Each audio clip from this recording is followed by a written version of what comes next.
Welcome to the JAMODI podcast. We are all surrounded by amazing coaches and leaders. So let's get an inside look at not just what they do, but how they do what they do. After all, becoming the best versions of ourselves is JAMODI, just a matter of doing it. Coaches, the JAMODI podcast is powered by Shoot 360. The future of basketball has arrived in Dallas-Fort Worth. Shoot 360 combines the latest sports technology with the fundamentals of basketball skill development. The result is a one-of-a-kind video game-like basketball program designed to improve your shooting, dribbling, and passing. Visit shoot360dfw.com to learn more and register for your free 1-hour workout evaluation. Shoot 360, the future of basketball is here. We've already dove into culture a little bit, and it is a buzzword that's around there, but it's how you show up. It's how you do things. How do you feel like culture drives performance? Well, I love the question. To me, culture is like love. It's action-based, not word-based. I hear you talk a lot about putting words on a T-shirt. And, I'm like you. I'm for all that. If it kind of reps out what our culture is, but I don't care how many words you put up or what you pump out on T-shirts. It's action, and it's like I was talking to our guys at the beginning of this year, talking about what is our culture, and I wrote like what our record has been like the last 5 years, and it's a really good record. And I said that right there is culture. That right there is culture. That's right. And how does this happen? How does this happen? How do we create this? It's action. What kind of action are we talking about? It's about being a great teammate. I mean, it's all about being selfless, and it's all about caring. And these things, you can talk about them, but you have to live them, and you have to model them, and you have to demand it in terms of just how you carry yourself, which again goes back to why I get up. Part of the reason I get up at 4 a.m. Because if I'm showing up flat, I'm showing up with no juice. What a joke. Yeah. What a joke. I mean, it's like these are the foundational elements of a successful life, which we know it's way more important that these kids are picking up these things. We have hoop as a platform. We have the game as a platform. So with that comes great responsibility. And so we're constantly trying to do things that we use the game for, that's helping these young men become young men, and understanding what their role is going to be as they go from being 16 to 26 to 36 to 46. And so all of that is part of what our culture is. But I would say at the our slogan is run as one. So run as one encompasses, umbrellas, everything. It really does. Run as one can mean a lot. And basically right underneath run as one is be a great teammate. Just be a great teammate. Be on time, be encouraging. And obviously that's not going to happen every day. We got kids going sideways. Had a kid go sideways yesterday in practice. Hey, man, they're 16 years old. That's why we're there, is to help them. But we're pushing them to the point of it can easily go sideways, because it's very competitive and they're being challenged. And it's okay if they go sideways, as long as they're aware of that they're going sideways or that they're making a mistake. And then we try to teach them to how can we get them to self-correct? Yeah. Because if we can get them to self-correct, then that's huge for them as they get older. But the culture is the winning, it's the feeling, it's the community, it's the run as one, all of those things. And it all helps practice on a Wednesday. You know what I'm saying? In August. It helps practice on a Monday, on April the 18th, after the season. Yeah. That's where it helps. It's easier to practice in November. And it's easier to practice with juice in late February. But I believe you have to have some of that same intensity and that focus in August and in May. Otherwise, you're probably going to underachieve. And so that's what I tell coaches all the time. Where your team is at now is irrelevant. Get them to overachieve. just get them to overachieve. And if you're 28-6, awesome. If you're 6-28 and you know you got them to overachieve, you're going to be at peace. You're going to know that you've done everything you can do to help those kids overachieve. And so that's something else we talk a lot about. Let's just try to overachieve, and wins will come. But here's the thing: storms are coming, like they're always coming. And so adversity is a big part of culture. Yeah, it's a big part of dealing with adversity. Is a big part of what our culture is. And so that's a big part right now. That's a high priority for us. Is how we're going to deal with adversity.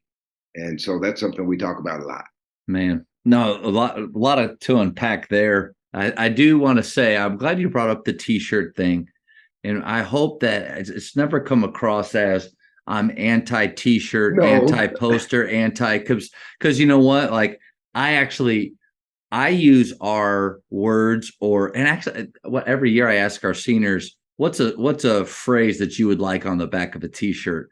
I don't really care what it is. I mean, obviously I okay it can't have anything, but whatever. What one that I saw, because we have now years of seniors choosing different slogans, and a little bit has to do with that player. Like it says a little bit about them, what they choose to, but it could be embrace the process. Like one of our seniors chose that to be on the back of a shirt. And I loved it because that's exactly who that kid is. He's process based. But my biggest thing with shirts is I just want our guys to have a lot of gear.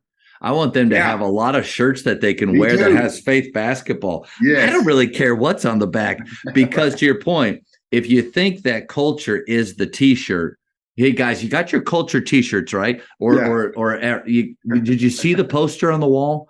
Like, if you think that that's it, then man, you're missing a large part of it. And I think you really nailed it with the other part of your statement of it's not just in November. Like we're not waiting till November. In fact, if you're right, if we're waiting till November to set standards, to hold them to standards, then we're skipping steps. If you're truly process-based, then you know that this August Wednesday practice is just as important as the practice before a district game. Because if we take off on this day, fellas, if we don't maximize this day, then when we get there, we're going to be wanting. We're not going to have enough. And so, on the money, man, what you're saying. Yeah, and I just want to add, and plus, it's a lesson for life. Mm-hmm. Like, you got to show up even when you don't. And one of the big things we talk about is standards over feelings. I mean, and it's easier said than done. But there's standards and then there's feelings. All right. And your standards, your feelings have to get up there. Like, I know those kids are coming in there with stuff every day. I know whether it be a fight, issue, a bad test, or just flatline, didn't sleep good, whatever they're bringing into the gym. Okay. We're not going to use it as an excuse today. Not today. You've got to be ready to go today. And if you're not ready to go today, then go home. Like, go home and rest so you'll be ready to go tomorrow. And that's not very often that has to get to that point. Yeah. But it's a fine line, Coach.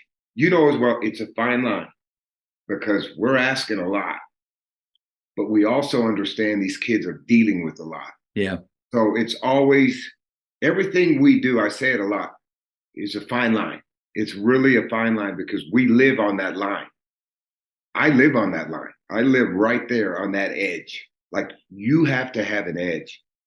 You've got to be selfless. Like, I'm always just hoping that I can be selfless in how I go about my business, and then at the same time have an edge about me. And so we talk, and again, it comes back to the value of choices. And so all of these things are really bigger than the game. Yeah, but that's what's great about the game. That's right. Phil Jackson said it. There's more to life than basketball, but there's more to basketball than basketball. Exactly. And that is what I love getting to talk to coaches about. I think you're right about that line. And I think kind of that next level gold standard for us. I think, like, what do the best of the best have? They have a standard that players have to know that there are consequences if they break it. But then I also feel like though the best of the best they have their eyes open and they're willing to investigate the why behind a standard is being broken. Because you could just be black and white. Yeah. This is our standard. You broke it. You're done. Go whatever. And there are, like you said, there are times for that, especially if you know the why behind it. If it's not a good reason of why, like, your girlfriend said something mean to you, hey, life's harder than that. Like, we have standards. Man, something happened in their family, loss of a family member, a player that is normally high intensity is drooping. Like, find out the why, because I do think within that on that line, though, there is some gray, and we because that happens in real life. And I think the lack of relationship, or the lack, and you mentioned at the very beginning, the lack of care, that's sometimes where I feel like we can hurt our culture. Culture is standards, and it is things that we all have to live up to every day. But when we fail, I think part of that can help is knowing the why and having our eyes open to that. Let me just say this, Coach, because I'm with you all the way. Being a 1A coach, as opposed to being a 5A or 6A, and I was there. I was at Westfield in Houston. I was at a school that had 4,500 kids in their high school. And then I come back and I coached at Clayton, but I got the Texline now, and it's a 1A school. There's only so many kids out there. Yeah. Like, you are almost forced, if you want to win, to figure out, okay, why is Johnny flatlined today? Okay, I'm really pissed that he's flatlined today. He's a key player, but he's like got this attitude today. Get him out of here. I mean, that's not going to work if you keep doing it 2 or 3 days in a row. Instead of, I have to call Johnny in and say, what's up? I have to get to the root of the problem. Houston competition would flush it out. Yeah. You didn't have to deal with a lot of that, because competition would flush it out. This level, you better put your investigating hat on, and you better go deep diving and finding out what's ticking with this kid, what's going on here, which has really made me a better coach. And that's what I was going to say. I would encourage coaches to take that approach anyway. Like, we should all be coaching like we're 1A coaches, because at McKinney High School, you're right on the money. We had dudes walking around the hallway that didn't play that could probably start at a lot of schools. Yeah. But they weren't either allowed to be on the team for whatever, or they didn't make it because we had so many bodies. You have 1,000, 2,000 boys, Coach, you can find 5 that can hoop. Yeah. But once you've made the distinction of who is a part of our tribe and who's not, then let's have the approach of a 1A coach there, instead of just next man up mentality, which I'm not talking like in-game moments and things like that. Right. But culture-wise, day-to-day habits, I think you're right on the money with your approach. Well, I appreciate it. It's helped me grow, for sure. Thank you for checking out today's episode. Please take a moment to subscribe to this podcast, share it with your fellow coaches, and find us on social media for what's coming up next on the JAMODI podcast. It's just a matter of doing it.